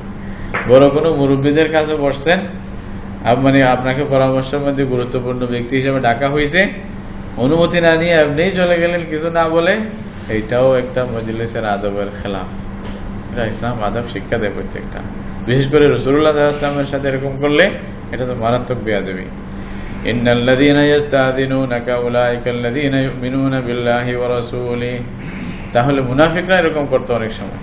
তো আল্লাহ বলতেছেন যারা অনুমতি নেবে আপনার কাছে, আল্লাযীনা ইস্তাযিনুনা, যারা অনুমতি নিচ্ছে, উলাইকাল্লাযীনা ইউমিনুনা বিল্লাহি ওয়া রাসূলিহি, এটা আলামত, এটাই নিদর্শন যে আল্লাহকে বিশ্বাস করে, যে রাসূলকে বিশ্বাস করে, রাসূলের উপর ঈমান আছে, মুহাব্বত আছে, ইহতিরাম আছে, এটাই প্রমাণ। তারপরে যদি তারা অনুমতি চায়, আল্লাহ বলছে অনুমতি আপনিও দেন। এটা বললেন না খবরদার বসো আর 5 মিনিট, এরকম করে বসায় রাখিয়েন না, দরকার হলে অনুমতি দেন যে ভাই যাও, কথার কথা, যেটা অনেক সময় প্রয়োজন হতে পারে। যখন তারা আপনাকে আপনার থেকে কোনো কারণে তাদের কোনো প্রয়োজনে অনুমতি চাইবে, ফাআযান লিমান শি'তা মিনহুম, তাদের মধ্যে যার জন্য আপনি মনে করেন যে অনুমতি দেওয়া দরকার, তাকে অনুমতি দেন। ওয়াস্তাগফির লাহুম, এবং তাদের জন্য আপনি ক্ষমা প্রার্থনা করেন, আল্লাহর কাছে ইস্তিগফার করেন। কিন্তু দেখেন এখানে মুমিনের বাণী যে কত বড় মর্যাদা, মুমিনের জন্য আল্লাহ রাসূলকে বলতেছে আপনি ইস্তিগফার করেন ঈমানদারদের জন্য। তাইলে এটা মর্যাদা কি কম নাকি? তো এইগুলা ধরে রাখতে হবে, আদবগুলো রক্ষা করলেই আল্লাহ রাব্বুল আলামিনের যে হুকুম আসবে, আল্লাহ রাসূলকে বলে আপনি ইস্তিগফার করেন, তাই না? তেমন কি মুমিন দুনিয়া থেকে চলে গেলে তখনও রাসূলের দোয়া পাওয়া যায়। হাদিসের মধ্যে আছে একটা, রাসূলুল্লাহ সাল্লাল্লাহু আলাইহি ওয়াসাল্লাম মানে ঘুমাইছিলেন, হযরত জিবরাইল আলাইহিস সালাম আসিয়া বলতেছে ওঠেন ওঠেন। রাসূলুল্লাহ সাল্লাল্লাহু আলাইহি ওয়াসাল্লামকে উঠাইছে ঘুম থেকে, বাইরে দাঁড়াইছিলেন, হ্যাঁ, বলছে আপনি ভিতরে আসেন। বলছে আপনি হয়তো আয়েশার সাথে আসেন, এজন্য আমি ভিতরে আসবো না, আপনি বাইরে আসেন। হাদিসের মধ্যে আছে স্পষ্ট এটা। তো আসছে, চলেন আমার সাথে। তো গিয়া বকি আছে না, বকিউল গারকাত, কবরস্থানে গেছে, বকির কবরস্থানে গিয়া ওইখানে গিয়া বলছে যে আপনি এই যে মৃত ব্যক্তিরা আছে এদের জন্য দোয়া করেন, এটা আল্লাহর অর্ডার। আল্লাহু আকবার। এই যে ইমানদারের কি মর্তবা দেখেন, আল্লাহ তাআলা মানে আল্লাহ ফেরেশতা পাঠাইছে হযরত জিবরাইলকে, রসুলকে ঘুম থেকে উঠাই ওইখানে আনিয়া বলছে যে এখন দোয়া করেন আপনি। আর কোনো গুরুত্বপূর্ণ আর কিছু ছিল না, খালি আমরা তো মনে করি এটা কি কোনো বিষয় নাকি, তো কত গুরুত্বপূর্ণ বিষয় যেটা আল্লাহ পাঠাইছে, নিজের রসুল নিজের ফেরেশতাকে পাঠাইছে, যাও আমার রসুলকে ডাকো, দোয়া করতে বলো এদের জন্য। তো রাসূলুল্লাহ সাল্লাল্লাহু আলাইহি ওয়াসাল্লাম 3 বার হাদিসের মধ্যে আছে অনেক লম্বা দোয়া করছেন। দোয়া করতে করতে করতে করতে হাত নিচে নামছে, আবার উঠাইছে, আবার দোয়া করতে করতে করতে আবার হাত নামছে, আবার উঠাইছে, 3 বার করছে। তাহলে অনেক কম দোয়া করছে রাসূলুল্লাহ সাল্লাল্লাহু আলাইহি ওয়াসাল্লাম। কি দোয়া করছে আল্লাহ জানে, আল্লাহর কি ভালো লাগছে আল্লাহ রাব্বুল আলামিনের এদের জন্য রসুল আসিয়া দোয়া করুক, কেমন কথা। এগুলো আসলে যদি ঈমান থাকে, এই শর্তগুলি থাকে, তাহলে সব কিছু পাবেন, রাসূলুল্লাহ দোয়া পাবেন, সব পাওয়া যাবে। আর যদি ঈমান না থাকে সর্বনাশ, সমূলে বিনাশ হয়ে যাবে, সব বরবাদ হয়ে যাবে। তো ইন্নাল্লাহা গফুরুর রহিম, আল্লাহ মানে ক্ষমাশীল এবং দয়ালু। লা তাজআলু দুআআর রাসূলি বাইনাকুম কাদুআই বা'দিকুম বা'দা, কত বড় আদব শিক্ষা দিচ্ছে দেখেন এখানে। এই যে মানে এটার দুইটা অর্থ হতে পারে, যেটা বলতেছে বলছে তোমরা রসুলের যে দোয়া এটা তোমাদের মধ্যে একে অপরের জন্য যে দোয়া করো এটার মতো মনে করিও না। এটা একটা হলো রসুলকে ডাকা, এটাও হইতে পারে, আর একটা রসুলের বদদোয়া এটাও হইতে পারে। অর্থাৎ রসুল্লাহ যদি কারোর জন্য বদদোয়া করে, তোমরা একে অপরে যে বদদোয়া করো এটার মতো মনে করিও না, কারণ তোমাদের গুলা কবুল হওয়ার কোনো গ্যারান্টি নাই। আল্লাহ রসুলের বদদোয়া গ্যারান্টি আছে, সাথে সাথে গ্রহণ হবে। মানে রাসূলুল্লাহ সাল্লাল্লাহু আলাইহি ওয়াসাল্লামের ব্যাপারে কিরকম, একজন আসে বলছে ইয়া রাসূলুল্লাহ মানে হচ্ছে না, বৃষ্টি হচ্ছে না, আল্লাহর কাছে দোয়া করেন বৃষ্টি যেন হয়। জুমার মধ্যে হাত উঠাইছে, বলছে আমরা জুমা থেকে বাইরে হইতে পারি নাই, মদিনায় বৃষ্টিতে ভর্তি, এমন বৃষ্টি হয়েছে যে 1 সপ্তাহ কন্টিনিউ বলছেন বৃষ্টি হইতে আছে হইতে আছে। দ্বিতীয় সপ্তাহ জুমার মধ্যে আসিয়া বলছে ইয়া রাসূলুল্লাহ সব ভাসিয়ে যাচ্ছে, দোয়া করেন যেন বন্ধ হয়। আবার আবার বলছে যে আল্লাহুম্মা আলাল আকামি ওয়াল গিরাবি, হ্যাঁ আল্লাহ মানে মদিনায় না বাইরে পানিগুলা ইয়া করে দাও। বলছে আমরা জুমা থেকে বাইরে হওয়ার আগেই আকাশে রোদ দেখছি। এই তো রাসূলুল্লাহ সাল্লাল্লাহু আলাইহি ওয়াসাল্লাম এরকম ছিল, তাই না? তো আল্লাহ রসুল যদি বদদোয়া করে তার সাথে সাথে লাগবে, খবরদার এটা থেকে তোমরা দূরে থাকার চেষ্টা করো, আল্লাহ রসুলের বদদোয়া নিও না কোনোদিনও। হ্যাঁ, এটা বলছে। আরেকটা অর্থ এটা হতে পারে লা তাজআলু দুআআর রাসূলি বাইনাকুম, রসুলকে যে ডাকো তোমরা একে অপরকে যেভাবে ডাকো সেভাবে ডাকে, এটা বেয়াদবি, খবরদার। হয়তো আপনি অমুককে ডাকবেন, হ্যাঁ এ অমুক, আল্লাহ রসুলকে এ নবী এ মোহাম্মদ এটা বলিও না। কোনো কোনো রাওয়ায়াতের মধ্যে আছে একজন মানে বেদুইন আসিয়া রাসূলুল্লাহ সাল্লাল্লাহু আলাইহি ওয়াসাল্লামকে ইয়া মুহাম্মদ বলতেছিল, তো এটা আল্লাহ তাআলার পছন্দ হয় না। তখনই আয়াত নাযিল হলো লা তাজআলু দুআআর রাসূলি বাইনাকুম কাদুআই বা'দিকুম বা'দা, আমার রসুলের সাথে বেয়াদবি করবে না, খবরদার। রসুলের সাথে আদব শিক্ষা দেওয়া হচ্ছে, সূরা হুজুরাতের মধ্যে আছে, এখানেও আছে। অর্থাৎ রসুলকে এভাবে ডাকা এটা গুনাহ, এটা মহাপাপ, রসুলের সাথে আদব রক্ষা করতে হবে। হ্যাঁ, ইয়া রসুল আল্লাহ বলে, আল্লাহ রসুল বললে এখানে সম্মান, ইয়া নবী আল্লাহ বললে সম্মান, কিন্তু শুধু নবী বলবেন এটা সম্মান না।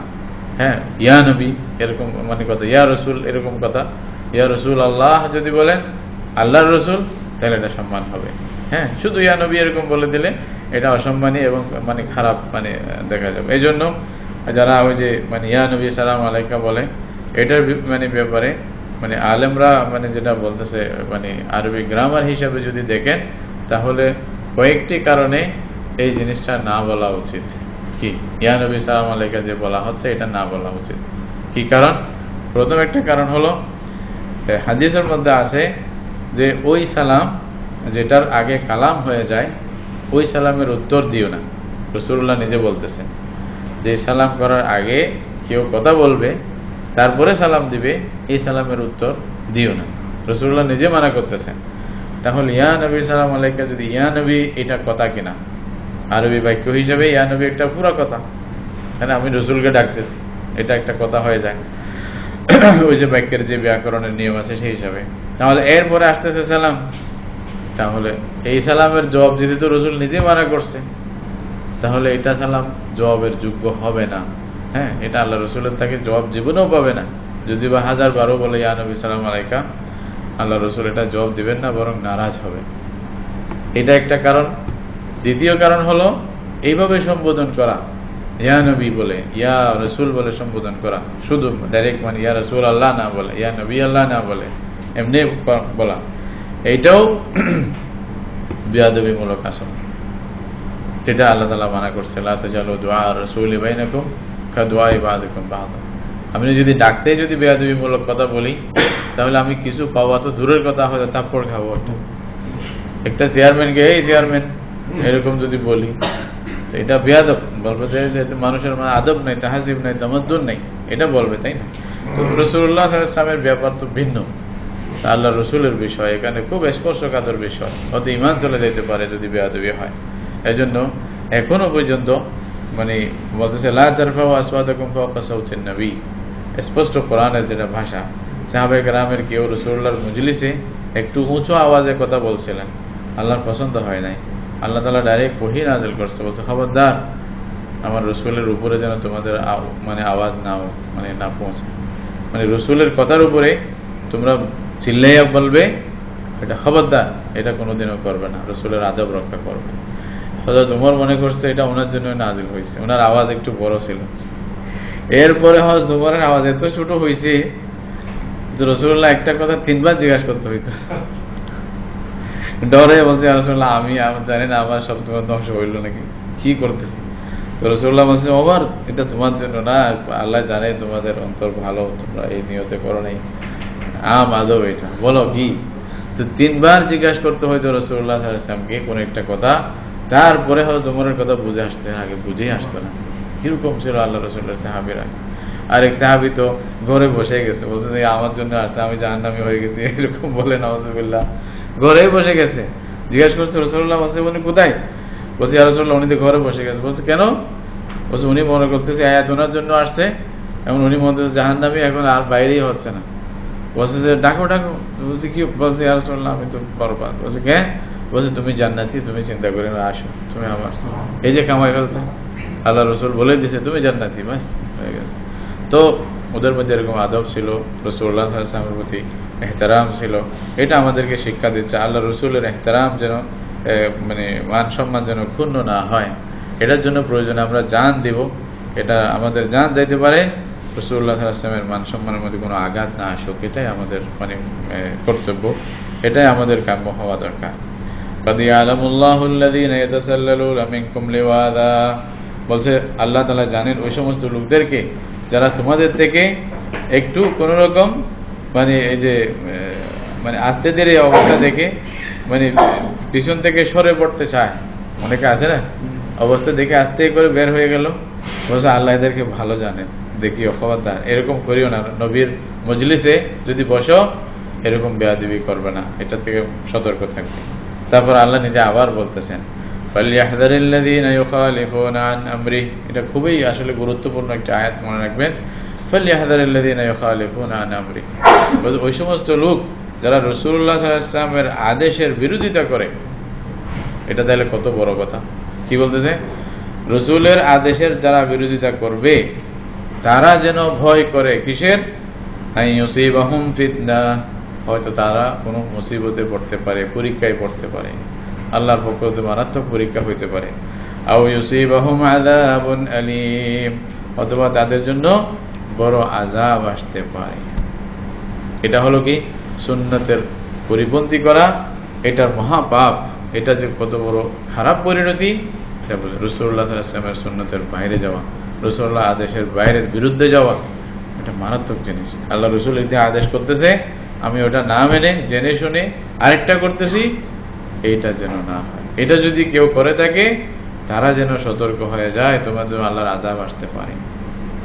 এটা এখন একটা সাহাবায়ে কেরাম বদরের যুদ্ধে যারা মানে মানে উহুদের যুদ্ধে সাহাবায়ে কেরামদের মধ্যে থেকে হয়তো আল্লাহ রাসূল বলছিলেন যে আমরা যদি আমাদেরকে যদি পাখিরা আমাদের গোশত খেয়েও ফেলে, তোমরা 12 জন এখান থেকে নড়াচড়া করবে না, যে একটা মোর্চা বলছে এই মোর্চায় থাকবে তোমরা, যতক্ষণ আমি বলবো না ততক্ষণ সরবে না ওখান থেকে। ওইখান থেকে যখন দেখছে যে মুসলমানদের বিজয় হয়ে গেছে, সবাই গনিমতের মাল নিয়ে দৌড়াদৌড়ি করতেছে, ওইখান থেকে শুধু মানে 500 জন ছিল, বাকিরা চলে আসছে। আমির বলছিল যে আল্লাহ রাসূলের অর্ডার, তোমরা কেন যাচ্ছ? বলছে এখান থেকে যাইও না তোমরা, আমরা এখানে থাকবো, আমরা মরে গেলেও এখানে থাকা দরকার। ওরা ঠিক আছে, বিজয় হোক, পরে দেখা যাবে। বলছে না, এখন তো হয়ে গেছে, এটা ইস্তেহারি ভুল ছিল আর কি, ওনারা চলে আসছিল। এই যে একটা কারণে আল্লাহ তাআলা এমন শাস্তি দিচ্ছে, মুসলমানদের পরে পাল্টা হামলা করছে ওখান থেকে, এবং মুসলমানদের থেকে বড় বড় 70 জন বড় বড় সাহাবী শহীদ হয়ে গেছে। পরে উল্টা যেটা বিজয় মানে লাভকৃত একটা যুদ্ধ পাল্টে গেছে, উহুদের যুদ্ধ। এটা বলা হচ্ছে, মুফাসসিরিনে কেরাম বলতেছেন যে এটা রাসূলুল্লাহ সাল্লাল্লাহু আলাইহি ওয়াসাল্লামের একটা কথার বিরোধিতা হয়েছিল ভুলে। এইটার কারণে যদি এত বড় পাকড় হয়, আমরা আজকে হাজার হাজার রাসূলুল্লাহর কথা অনুমান্য করতেছি, তাহলে আমাদের কি আশা করতে পারি? আমরা কি বা একেবারে খাঁটি মুসলমান হয়ে গেলাম? তাই এটা নিজেকে নিজে বোঝা দরকার। এই জন্য তাহলে বুঝেন, আমাদেরকে যা করতেছে এটার জন্য তো ইস্তেগফার করা দরকার। যা কিছু করতেছে এটার জন্য হাজারবার আল্লাহ দয়া করে ক্ষমা করো, আমরা কি করতেছি, আল্লাহ জানে ভুল করতেছে, বা ভালো কিছু করার মানে তৌফিক দাও, এভাবে আল্লাহর কাছে সবসময় দোয়া করতে হবে, মানে নিজেকে ছোট রাখতে হবে। এটাকে অহংকার বা গর্ব করার কিছুই নাই আমাদের, এরকম কিছু আমাদের হাতেও নেই, আসলে করতেও পারিনি। আলা ইন্না লিল্লাহি মা ফিস সামাওয়াতি ওয়াল আরদ, বলতেছে মনে রাখো যা কিছু আসমানে আছে জমিনে আছে সবকিছু একমাত্র কার? আল্লাহ রাব্বুল আলামিনের। قد يعلم ما أنتم عليه, তোমরা কিসের উপর আছো আল্লাহ ভালো জানেন। ويوم يرجعون إليه, আর যেদিন এদেরকে আল্লাহর কাছে ফেরানো হবে তাও আল্লাহ তাআলা জানেন, এটাও আল্লাহ জানেন। فينبئهم بما عملوا, কিয়ামতের দিন যখন আল্লাহর কাছে ফেরা হবে তখন কি করছে এক একটা করে সব কিছু খবর আল্লাহ তাদেরকে দিবে, এই করছো এই করছো এই করছো। যদি হিসাব নিকাশ হয় তাহলে ধ্বংস, যদি জিজ্ঞাসা করে কেন করছো তাহলে উপায় নেই। আর যদি বলা যায় দেখ এই তোমার ছিল, আমি ক্ষমা করে দিলাম, তখন বান্দার মধ্যে আরো একটু সাহস বেড়ে যাবে। হাদিসের মধ্যে আছে আল্লাহ তাআলা বান্দাকে বলবেন যে বান্দা এদিকে আস, তো ডরে ভয়ে আসবে, দেখো তুমি এগুলা ভুল করছো, তোমাকে আমি ক্ষমা করছি, তোমাকে সওয়াব দিয়ে দিছি। তখন বলবে যে ওই যে বাপ আদর করলে বাচ্চাদের সাহস বেড়ে যায় না, এরকম আর কি। তো বলবো যে আল্লাহ আমার তো অনেক বড় বড় গুনাহ ছিল, ওগুলা কই, এগুলার পরিবর্তে কিছু পাওয়া দরকার। আল্লাহ ঠিক আছে, তোমার বড় গুনার পরিবর্তে তোমাকে সওয়াব দিয়ে দিলাম। আল্লাহ, এরকম একটা সময় আসবে। আল্লাহ তাআলা আল্লাহর রহমতে আশা করি আল্লাহ তাআলা আমাদের সবাইকে রহম করুক, আল্লাহর মানে আযাব থেকে এবং ন্যায় করা থেকে আল্লাহ আমাদেরকে বাঁচায় রাখুক।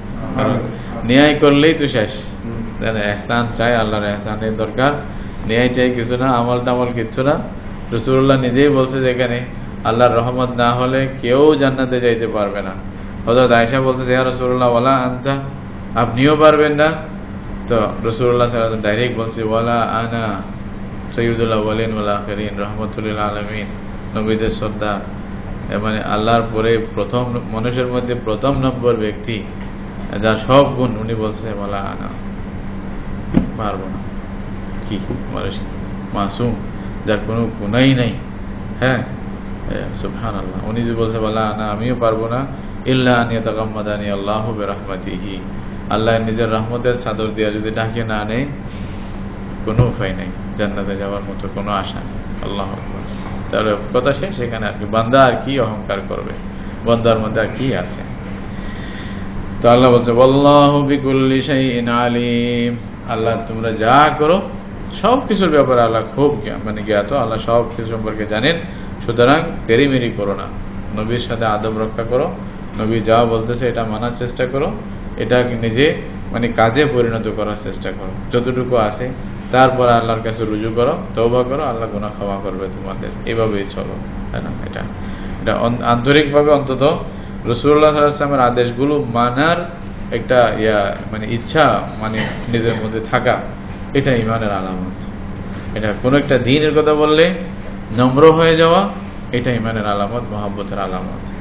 আমার ভুল হয়েছে, ওকে, আমি এখানে উল্টা বললাম না, হ্যাঁ নতুন মানে কেউ যদি নসিহত করতে আসে, কত নসিহত করতেছো, আমি মানে আমাকে করতে হবে না, আমি সব ভালো জানি, এটা কিন্তু ঈমানের আলামত না। তখন বুঝতে হবে যে আসলে আমাকে আমার মন কি চাচ্ছে, এটা মানতেছে কিনা, আমার দুর্বলতা আমি বুঝতে পারতেছি কিনা। এরকম যদি হয় তাহলে এটা অনেক বড় নিয়ামত, এটা ইমানের আলামত, এটা মনে রাখতে হবে, এটা আরো বাড়ানোর চেষ্টা করতে হবে। আমার ভুল হচ্ছে, আসলে ঠিক না, এটা আমি এটা যা করতেছি ভুল করতেছি, আল্লাহর কাছে ক্ষমা চাইতে হবে। আল্লাহ রাব্বুল আলামিন আমাদেরকে সবাইকে ক্ষমা করবে। এটা আল্লাহ তাআলার মানে আদত যে বান্দাদেরকে আল্লাহ ক্ষমা করেন, কিন্তু বান্দাকে বান্দা হয়ে থাকতে হবে। এইটাই হলো শেষ কথা। বান্দা যেন খোদা বলার চেষ্টা না করে কোনো উপায়ে, কোনো মানে ক্ষেত্রে, বাস সব বিষয়ে আমি বান্দাই বান্দাই, বাস আল্লাহ আমাকে এভাবে থাকে। এই জন্য রাসূল সাল্লাল্লাহু আলাইহি ওয়াসাল্লাম এটা ঘোষণা করতেন সবসময়, আকুলু কামা ইয়াকুলুল আবদ। একজন দাস যেভাবে খানা খায় মনিবের সামনে, আমিও আমার মনিবের সামনে সেভাবে খানা খাচ্ছি, মাথা নিচু করে। সুবহানাল্লাহ। আল্লাহ রাসূল যদি এটা বলেন তাহলে আমাদের আর কি। আল্লাহ তৌফিক দান করুক সবাইকে। জাযাকুমুল্লাহু খাইরান।